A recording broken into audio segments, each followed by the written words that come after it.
આંતરરાષ્ટ્રીય બજારમાં કાચા તેલની કિંમતોની સતત થઈ રહેલા ઘટાડાના પગલે પેટ્રોલ અને ડીઝલના ભાવમાં ફરી એકવાર મામૂલી ઘટાડો થયો છે। જો કે બીજી બાજુ સરકાર દ્વારા પણ ફરી એકવાર એક્સાઇઝ ડ્યુટીમાં વધારો કરાતા ભાવ ઘટાડાનો લાભ લોકોને મળે તેમ નથી।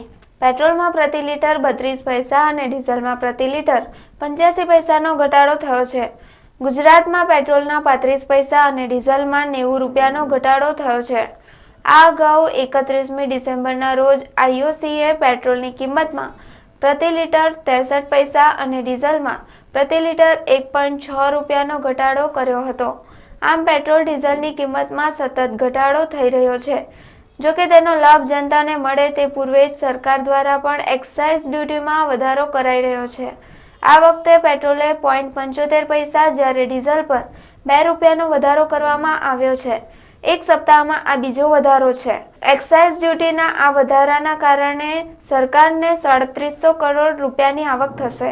આંતરરાષ્ટ્રીય બજારમાં ક્રૂડના ભાવ 12 વર્ષની નીચી સપાટીએ છે ત્યારે એક્સાઇઝ ડ્યુટી વધારીને સરકારે પોતાની તિજોરી ભરવાની જાણે કવાયત હાથ ધરી હોય તેમ એક બાદ એક સપ્તાહમાં એક્સાઇઝ ડ્યુટી વધારી દેવામાં આવી છે।